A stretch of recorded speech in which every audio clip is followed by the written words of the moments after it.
কেননা শিশুর পিতা ঘুমিয়ে আছে সব শিশুরই অন্তরে। অন্তরের ভিতর থেকে শুধু স্বপ্ন বারবার বাহির হইতে থাকতো যে কবে বিয়ে করব, কবে বাচ্চা কাচ্চা হবে, কবে সংসার হবে। আল্লাহ বলে একা একইও স্বপ্ন দেখাইছি, মা বাবা যখন দুইজন হয়ে গেছেন তো স্বপ্নটা জোরালু হয়েছে। আমি স্বপ্ন দেখাইতে থাকতাম দুইজনকে, সারাদিন স্বপ্ন দেখতো, কখনো ডাক্তার, কখনো তাবিজ, কখনো তুমার, কখনো ঝাড়, কখনো ফুল। ঠিক না? কি বলেন? বুঝে আসে? আল্লাহ বলে জাল তুলা কাহানা আনা, তোমার জন্য ভালোবাসার জাল আমি বুনছি। ওই ভালোবাসার সমুদ্র আমি প্রবাহিত করছি সবার দিলে, কিন্তু তুফান না আসলে সমুদ্রে কেন নদীতেও তরঙ্গ হয় না? নদীতে কেন সমুদ্র তরঙ্গ হয় না? তুফান আসলেই তরঙ্গ হয়। আল্লাহ বলে কান্নাটা ছিল তুফান। যখনই তুমি ফালাম্মা বাকাইতাসা ইলাইকা জামিয়া, তুমি কান্নার সুর তুলতে আর তরঙ্গ উঠতো, এখানে ঢেউ খেলতে থাকতো। আল্লাহ রসুল সাল্লাল্লাহু আলাইহি ইসলামের থেকে আল্লাহ রসুল সাল্লাল্লাহু আলাইহি ইসলামের কথা আছে, হাসান হোসাইন যখন কাঁদতেন তো ছুটে আইসা বলতো, ফাতেমা হাসান হোসাইন যেন না কাঁদে, এদের কান্নার আওয়াজ শুনতে দেরি, আমার মন অস্থির হইতে দেরি করে না, আমি এই দুইজনের কান্না দেখতে পারি। হায় হায়, আল্লাহ আমাদেরকে সাজায় এই পর্যন্ত নিয়ে আসছেন, বিদায় কথা লম্বা করা যাবে না, শর্টে শেষ করতে হবে। যেই মানুষটা নিজেকে মানুষ ভাবে আর আখেরাতকে বিশ্বাস করে যে যিনি আমাকে নিয়ে আসছেন উনি আমাকে নিয়ে যাবেন, আর এটাই সত্য, যেই কোনো মুহূর্তে আমরা চলে যেতে পারি। এই জন্য হয়তো কেউ ভাবে যে আমি, যুবকরা ভাবে আমি তো এখন যুবক, বৃদ্ধ তো হই না, এত তাড়াতাড়ি যাবো তো যাবো কি করে। এই জন্য মাঝে মাঝে পুরা মিডিয়াকে কাঁপানো প্রমাণ আল্লাহ দেন। কিছু প্রমাণ আছে লুকায়িত দেন, আর কিছু প্রমাণ আছে সারা মিডিয়াকে কাঁপায় দেয়। যেমন পদ্মা সেতুর উদ্বোধনের দিন যে যুবক মারা গেছে বাইকের উপরে, মোটর সাইকেলে, তো সারা দুনিয়াকে কাঁপায় দিছে। ঠিক না? তাহলে আল্লাহর কথাই সত্য, কাম্মে সব সাবাকা কাইলাল মাউত, কত যুবককেই তো আমরা যৌবন সহ খবরের কোলে শোয়ায় দিলাম। কবির কথাই সত্য হলো, মিলে খাক মে আহলে শাহ कैसे कैसे তুমি খা গই নওমা कैसे, তো সব যুবককে তো জমিন খায়া ফেলছে। যে আখিরাতকে বিশ্বাস করে, চাই নারী হোক আর পুরুষ হোক, আর যে নিজেকে মানুষ ভাবে, মানুষ, হ্যাঁ অন্য কিছু যদি ভাবে তাহলে তার সাথে কোনো আলোচনা নেই। যে আখিরাতকে বিশ্বাস না করে তার সাথেও কোনো আলোচনা নাই, কেন সময় লস। কিন্তু এটাও কোরআন বলে সে একদিন বিশ্বাস করতে বাধ্য হবে একদিন, নাহলে কোরআন কেন বলবে রব্বানা ইন্নানা আবসারনা ফারজি'না আমাল সালিহা ইন্না লামুকিন। সে একদিন বাধ্য হবে, চিৎকার দিবে, আর ওই দিন দেখা যাবে ইনশাআল্লাহ যারা বিশ্বাস করে এরাই আমাদের জান্নাতের বিনোদনের পাত্র হবে। বিনোদনের পাত্র, কেননা জান্নাতে একটা দরজা থাকবে দোজখের দিকে, বাবুন মুগলাকুন ইলান নার, জাহান্নামের দিকে একটা দরজা বন্ধ থাকবে। যখন ওই বিনোদন করতে মনে চাবে, দুনিয়ার ওই সমস্ত ব্যক্তিত্ব যারা আখিরাতকে বিশ্বাস করতো না, দ্বীন ধর্মকে বিশ্বাস করতো না, এদের কথা যখন মনে উঠবে আর আল্লাহ মনে করাবে, এটাও সত্য, দরজা খুলবে, খুলতে দেরি, সামনে আসতে দেরি হবে না, সংযোগ হইতে দেরি হবে না। তো জিজ্ঞাসা করবে মা সালাকাকুম ফি সাকার, এইখানে পৌঁছলেন কি করে? বড় তো বলতেন কিছুই ছিল না, কিছুই নাই, আলাদা আলোচ্য বিষয় এটা। ইনশাআল্লাহ আমরা যারা বিশ্বাস করি, যেটা আমি বুঝাইতে চাইতেছি, যদি ওটা করতে পারি, যখন জান্নাতে যাব ইনশাআল্লাহ বড় বিনোদন হবে ইনশাআল্লাহ। কি আশা তো রাখেন? বড় বিনোদন হবে, মজার বিনোদন হবে, মজার বিনোদন। কোরআনে ওই বিনোদনের কথা লেখা আছে, আর হাত পাইতা বলবে আনাফিদু আলাইনা মিনাল মা, পানির একটা ফোঁটা হইলেও দাও। শুধু কথার বিনোদন হবে না, আমরা ফুর্তি করতে থাকবো আর কথাও হইতে থাকবে। দেখেন না আরবদের ওইখানে গেলে সবচেয়ে খুব বেশি ভালো দেখা যায়, তো আড্ডাও দিতে থাকে, আবার গাহওয়াও খাইতে থাকে, খেজুর খাইতেছে, গাহওয়া খাইতেছে, এটাও খাইতেছে, ওইটাও খাইতেছে। তো ইনশাআল্লাহ আমরা জান্নাতে যাওয়ার পরে এরকম খাইতেও থাকবো, আবার বিনোদনও হইতে থাকবে। দোয়া করেন, নিয়ত করেন যে আল্লাহ আমাদেরকে জান্নাতে নিয়ে যান। বড় কাছে, বেশি দূরে না। আল্লাহই বলছেন নারাহু কারিবা, এটা বড় কাছে, বেশি দূরে না, কাছে। তো যেটা বুঝাইতেছিলাম আমি, যে নিজেকে মানুষ বলে ভাবে যে আমি মানুষ, যে আখিরাতকে বিশ্বাস করে, সে যেই হোক না কেন, যত উঁচাই হোক আর যত নিচাই হোক, যত লো লেভেলেরই হোক, যত উচ্চ লেভেলেরই, এটা দুনিয়া হিসাবে বলতেছে, কেননা দুনিয়ায় উঁচাও আছে নিচাও আছে। জাআলনাকুম শুউবান ওয়া কাবাইলা ফাদ্দালা বাযুকুম বাযা, একজনকে উপরে আরেকজনকে আল্লাহ উপরে উঠাইছেন, দুনিয়া হিসাবে না। যে দুটা জিনিসকে বিশ্বাস করে, কসম খোদা সত্য এটাই, আল্লাহকে রাজি করা ব্যতীত যাওয়া চলবে। আল্লাহকে রাজি করে যেতে হবে, আল্লাহকে পায়া যেতে হবে। যেই দুটা জিনিস বিশ্বাস করে যে আমি মানুষ, আখেরাত আমার সামনে, তাকে আল্লাহ পায়া যেতে হবে। সত্য এটাই, চাই নারী হোক চাই পুরুষ, চাই যুবক হোক চাই বৃদ্ধ, আল্লাহকে পায়া যেতে হবে। আর যে আল্লাহকে পাবে, যে আল্লাহকে পাবে, যুবকও পাবে। যদি যুবকও যদি আল্লাহকে পাইল, তাহলে তার জন্য এটা সত্য হবে। দুনিয়াতে থাকলেও উলাইকা খায়রুল বারিয়া, এর চেয়ে উত্তম কেউ নেই, আর এর চেয়ে প্রিয় আল্লাহর কাছে কেউ নেই। যদি প্রিয় হইতো তাহলে হাদিসে কুদসির একটা অংশ এটা হইতো না। আল্লাহ নিজেই বলতেছেন লাউলা শাবাবা খুশা, ওই যুবকরা যদি জমিনে না থাকতো, একটা লম্বা সম্প্রদায়ের কথা আছে হাদিসে, যে ওই যুবকরা যদি জমিনে না থাকতো, লাউলা শাবাবা খুশা, ওই যুবকরা যদি জমিনে না থাকতো, ওই নারীরা যদি জমিনে না থাকতো, যাদের আওয়াজ পর্যন্ত কাউকে শুনতে দেয় না, যাদের নামটা পর্যন্ত কাউকে শুনতে দেয় না, নামের পর্যন্ত পর্দা করে। কোরআনে কোনো নারীর নাম নাই, সম্পর্কের কথা আছে, উম্মা মুসা, উখতা মুসা আছে, কিন্তু নাম নাই, শুধু একজনের নাম আছে, ঈসা ইবনে মারিয়াম। এটা মনে হয় না পারতে আসছে আর কি, নাহলে মনে হয় এটাও আসতো না। ওই নারী যে নাম পর্যন্ত কাউকে জানতে দেয় না, আওয়াজ তো আওয়াজ, চেহারা তো চেহারা। সত্য এটাই, দুনিয়ায় কয়দিন থাকবে বলেন আমাকে, কয়দিন থাকবে? ঘোষণা তো আল্লাহর এটাই, ওয়ালাউ ফি বুরুজিম মুশাইয়্যিদা, যদিও তরজমা এটাই হয় যে লোহার প্রাচীর, কিন্তু আমি বলি যে দুনিয়ার টেকনোলজির যুগ হিসাবে সমস্ত টেকনোলজিও যদি ব্যবহার হয় কোনো ব্যক্তিকে ধরে রাখার জন্য, প্রতিরোধ করার জন্য, যে কেউ যেন তাকে উঠায় না নিতে পারে, তারপরও কি মৃত্যুর থেকে বাঁচা যাবে? কি বলেন? শিক্ষিত মানুষ কি বলে, যদি বাঁচা যাইতো তাইলে আল্লাহ মাঝে মাঝে প্রমাণ দেন, কিন্তু যা ওই দিকে যাইতে চাইতেছি না, নাহলে প্রমাণ দেওয়া যায়, প্রমাণ দেওয়া যায়, শত প্রমাণ দেওয়া যায়। সত্য এটাই, কয়দিন থাকবো এখানে? 60-70 বছর। সময় আসতে দেরি, উঠাইতে দেরি হবে না। যদিও আজকে অনেক জনে, অনেক মানুষ মুখের বলে স্বাধীনতা দিছেন বিদায় চলতে পারতেছে। আল্লাহ যদি শিক্ষা স্বাধীনতা না দিতেন, একক শিক্ষা যদি আল্লাহর সিদ্ধান্ত হতো, তাহলে কসম খোদার কোন মানুষের পক্ষ ছিল না, সম্ভব ছিল না অন্য কোন শিক্ষার একটা অক্ষর শিখা। আল্লাহর জন্য তো বেশি কিছু করতে হতো না। মনে করেন কামরাঙ্গীর চর একটা থানা, ঠিক না? লোডশেডিং তো হয় না, হয় না? কিসের? বিদ্যুতের, ঠিক না? আচ্ছা, বৎসরে একবার 1 মিনিটের জন্য অক্সিজেনের লোডশেডিং হলে অসুবিধা কি ছিল? বুঝান আমাকে, কি অসুবিধা ছিল? কি অসুবিধা ছিল? কি?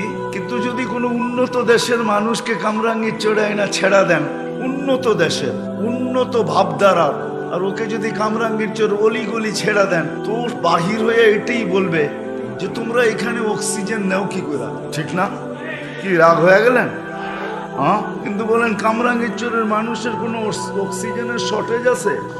1 মিনিটের জন্য লোডশেডিং হয়, হইলে অসুবিধা কি ছিল? আপনারাই বলতেছেন বাঁচবো না, মরা যাবো, ঠিক না? কি যুবক, বাপ চলবো? এখন যেরকম বাপ দেখাও বাপ চলবো?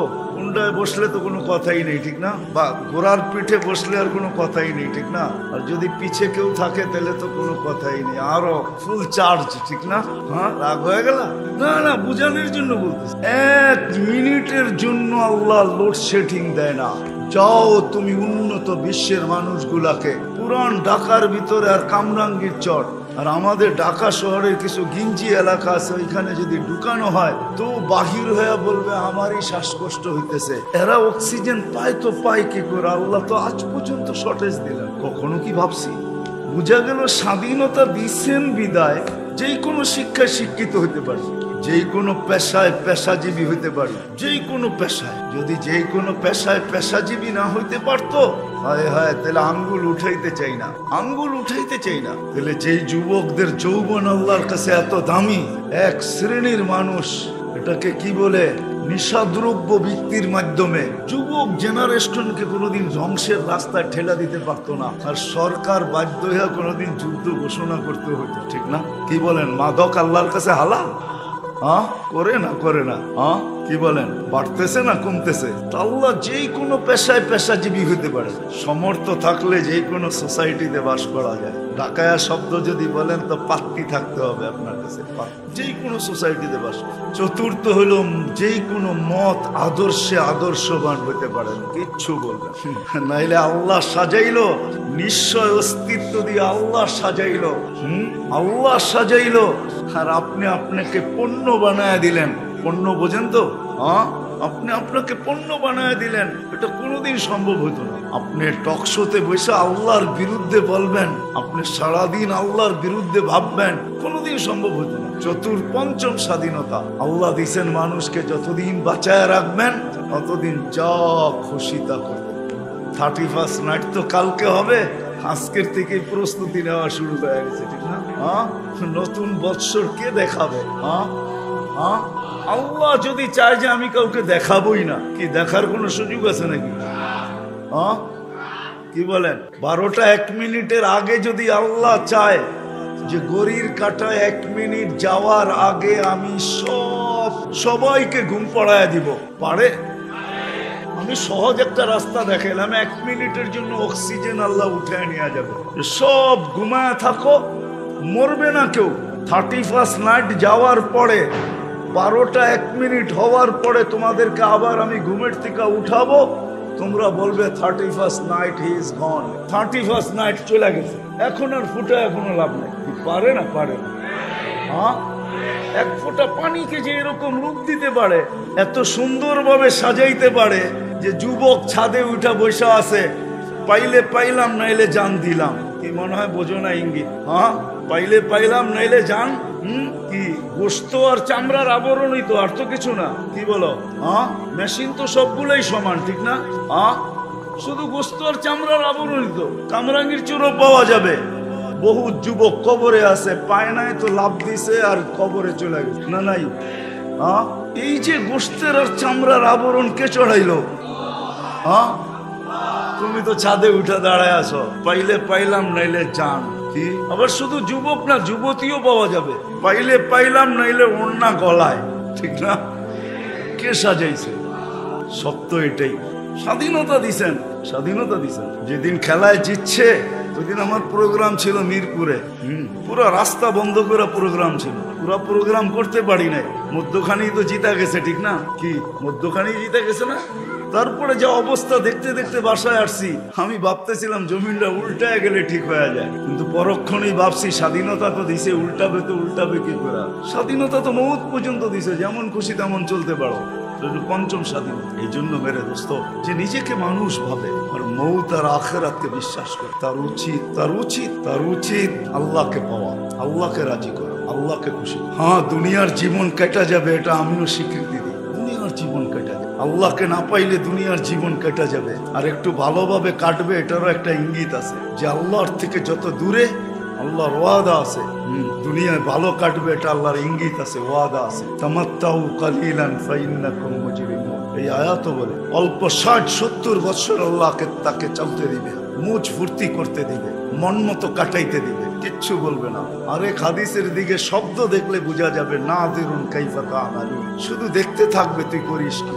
আর আল্লাহ চাল বিছায়া রাখবে, লাবিল মিরসাদ, উৎপাইতা থাকবে, সীমা রেখায় পা দিতে দেরি, আখাযনাহু বাগতাতান, ছুমাইরা উঠাইতে দেরি করবে না। ওয়ালাউ ফি বুরুজিন মুশাইয়্যিদা, চাই যত বড় প্রযুক্তির প্রতিবন্ধকতাই সৃষ্টি করুক না। বিদায় আমি কথা শেষ জায়গায় চলে আসছি। এই দুই জিনিসকে যে বিশ্বাস করে আমি মানুষ, আমাকে দুনিয়ার থেকে চলে যেতে হবে, আখিরাত সামনে। সত্য এটাই, আমরা যাত্রী, কিন্তু যতই উদাসীন থাকি না কেন, আমাদের যাত্রা কিন্তু চলমান, আমাদের যাত্রা চলমান, কসম খোদা। আমাদের যাত্রা কখনো থামে নাই, ওই দিন থেকে চলমান যেই দিন থেকে আমি মার পেটের থেকে বাহির হয়ে জমিনে পা রাখতে দেরি, আমাদের যাত্রা চলমান হতে দেরি। আমরা থামি কিন্তু আমাদের যাত্রা থামে না, আমরা চুপ হই আমাদের যাত্রা চুপ হয় না, আমরা বিমুখ হই আমাদের যাত্রা বিমুখ হয় না, আমরা উদাসীন হই আমাদের যাত্রা উদাসীন হয় না। আমাদের যাত্রা কিন্তু চলমান, সে কিন্তু আমাদেরকে কাছে করতেছে, ধাক্কায় ধাক্কায় আগে করতেছে, আর আখিরাত কিন্তু দ্রুত গতিতে আমাদের দিকে আগে বাড়তেছে। সত্য এটাই। এই জন্যই কিন্তু জমিন প্রতিদিন আমাদেরকে আমাদের সবাইকে, শুধু কামরাঙ্গীর জন্য না, দুনিয়ার প্রত্যেকটা মানুষকে জমিন প্রতিদিন সতর্ক করে। এমনকি সূর্য সতর্ক করে, আমাদের চতুর্দিকের প্রত্যেকটা প্রাণী আমাদেরকে সতর্ক করে। বিশ্বাস হয় না? আমি বলি না, বাইজিদ বুস্তামি রহমতুল্লাহ আলাইহি লেখছেন যে কুকুর পর্যন্ত মানুষকে সতর্ক করে। অপরিচিত কাউকে দেখলেই আওয়াজ দিতে থাকে। কুকুর আসলে আওয়াজ দেয় না, ঘেউ ঘেউ করে না, সে তো প্রত্যেককে সতর্ক করে। ইবনা আদম আনকিদ নাফসাকা মিন গাযাবিল জাব্বার, নিজেকে আল্লাহর গজব থেকে বাঁচা। ফাইন্নাকা লা তুতিক, আল্লাহর গজব যদি তোর উপরে পড়তে শুরু করে তাহলে তুই সইতে পারবি। যেমন 2020 শুরুতে করোনাকে আমরা কেউ সইতে পারি। যখন প্রথম করোনা আসছে তো আমরা কিন্তু করোনাকে দুনিয়ার কোনো কেউ সইতে পারে না। যত উচ্চ শিক্ষিত হোক, উচ্চ লেভেলের হোক, এক অসহনশীল জিনিস আসছিল। যদিও আস্তে আস্তে আমরা সয়ে গেছি, তাও আল্লাহ সহায় দিছেন আল্লাহর ওয়াদা পুরা করার জন্য। মা মিন দাইন ইল্লা জাআলা লাহু দাওয়াআন, এমন কোন অসুখ দুনিয়াতে আসে না আর আল্লাহ অস্তিত্ব দেন না যেটার পিছনে আল্লাহ ওষুধ না রাখছে। সহায় দিছেন আল্লাহ, নাইলে না। সত্য এটাই। যদিও জ্ঞান থাকা সত্য, জ্ঞানী লোকগুলা এগুলা নিয়ে ভাবে না। আর বাবার না বাবার কারণও আছে। তো যেটা বুঝাইতেছিলাম, দুনিয়া তো চলে যাবে, এটা আমি মানি। মৌত পর্যন্ত আল্লাহ কোনো প্রতিরোধ সৃষ্টি করবে না, কাউকে বাধা দিবে না। কিন্তু কসম খোদার মেরে দোস্ত, মৃত্যু থেকে নিয়ে আগের একটা মুহূর্ত কাটবে না। আল্লাহ পাওয়া ছাড়া, আল্লাহকে রাজি করা ছাড়া, আল্লাহকে সঙ্গে না নেওয়া ছাড়া এই ছোট জীবনটাকে গ্রহণযোগ্যতা পর্যন্ত না পৌঁছানো পর্যন্ত, যতক্ষণ পর্যন্ত এই ছোট জীবনটা আমি গ্রহণযোগ্যতা পর্যন্ত পৌঁছাইতে না পারবো, দুনিয়া কেটে যাবে। বলে যে গ্রহণযোগ্যতা পর্যন্ত না পৌঁছাইতে পারবে তারটা তো ভালো কাটবে। কেন আল্লাহ রহমান আর দুনিয়ার জন্য রহমান, চাই মুসলমান হোক যে কাফের হোক। নাইলে এই হাদিস তো কোনোদিন আসতো না। লাউ কানাতিদ দুনিয়া ইনদাল্লাহি তা'দিলু জানাহা বাউদা মা সাকা কাফিরান শুরবাতা মা। মিশকাতে আছে, কোন কাফেরকে আল্লাহ এক ঘট পানি পান করতে দিতেন। দুনিয়া যতই বলুক শিক্ষিত লোকগুলা হাইড্রোজেন আর অক্সিজেন মিলাইলে পানি হয়ে যায়, আমিও বলি পানি তৈরি হয়, কিন্তু ওই পানিতে জীবন থাকে না, মৌত থাকে। কন্টিনিউ 1 মাস খাওয়ার পরে ওকে আজিমপুরে যেতে হবে, এটাই সত্য। আর আল্লাহর প্রত্যেক পানির ওয়ানুনাজ্জিলু মিনাস সামাই মাআন তাহুরা লিনুহইয়া বিহি বালদাতান মাইতা, আল্লাহর প্রত্যেকটা পানির ফোঁটার ভিতরে হায়াত ঢুকানো থাকে, শুধু পানি থাকে না, হায়াত ঢুকানো থাকে। যেইখানে ওইটা পড়তে দেরি, জীবন বাহির হয়ে আসতে দেরি করে না। যদি মরুতেও পড়ে তারপর ওইখানে জীবন বাহির হয়ে আসে। বিদায় ছোট জীবনটাকে গ্রহণযোগ্যতা পর্যন্ত পৌঁছে। যদি আমি মানুষ মনে করি আর আখেরাতকে বিশ্বাস করি, কসম খোদার আল্লাহকে রাজি করে যেতে, আল্লাহকে পাওয়া যেত। দুনিয়া ভিন্ন কথা, এখানে সবাইকে পালার ওয়াদা আল্লাহর পক্ষ থেকে আছে। চাই মুসলমানের ঘরে জন্ম নেক, চাই কাফেরের ঘরে। নিতে দেরি, কানে ধ্বনি দিতে দেরি হন না, দেরি করেন না। হুয়াল্লাযী খালাকা লাকুম সুম্মা রাযাকাকুম, তোমাকে অস্তিত্ব আমি দিছি মৃত্যুর সকাল পর্যন্ত, কণ্ঠনালীতে রূহ আসা পূর্ব মুহূর্ত পর্যন্ত তোমার সমস্ত দায় দায়িত্ব আমার। এই ঘোষণা দিয়া অস্তিত্ব দেয় আর দেখায়ও দেয়, দেখায়া দিতেছেন। কিন্তু আমি তো একটা দেখাইলাম আপনাদেরকে, 24 ঘন্টা অক্সিজেনের অ্যাকোয়ারিয়ামের ভিতরে আল্লাহ আমাদেরকে ডুবাইয়া রাখছেন সুস্থ রাখার জন্য। যেটা মানব জ্ঞানে, মানব বিজ্ঞানে, মানুষের শিক্ষায় যে থিওরি এখনো আসে নাই, যে প্রতিদিন মানুষকে একবার ডায়ালিসিস করা যায়। একবার, আমি শিক্ষিত মানুষগুলোকে জিজ্ঞাসা করতেছি, প্রতিদিন মানুষকে একবার ডায়ালিসিস করা যায়। কসম খোদার এই থিওরি এখন পর্যন্ত দুনিয়াতে আসে। কি আসছে নাকি কারো জানা আছে? কি শিক্ষিত মানুষগুলা বলেন জানা আছে যে সপ্তাহে 7 দিন ডায়ালিসিস করা যায়? উর্দে 5 দিন যায়, 5 দিন। আর আল্লাহ আমাদেরকে সুস্থ রাখার জন্য ডেলি 36 বার ডায়ালিসিস করেন। যুবক, তোমাদের পায়ে হাত রাখা বলি, তুমি গুনাহ করতে থাকো, কুদরত তোমাকে সুস্থ রাখার জন্য ডায়ালিসিস করতে 36 বার ডেলি আল্লাহ ডায়ালিসিস করে কুদরত দিয়া।